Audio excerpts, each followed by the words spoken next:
how do I put this? This is my passion, observation. And it's something that I have been working with all my Montessori career.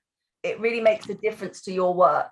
And so Montessori guides us in her work to keep a note of presentations that we give. She guides us to keep some sort of term plan, so we have an oversight of the community as a whole, where we might look at cultural development, or we might look at social development within the community. And we could argue in a way that this is enough. This is all we need to do. But actually, to do pure Montessori, we need to go back to what Montessori calls work curves. We need to go back to analysis of data, where we're truly being led by the child.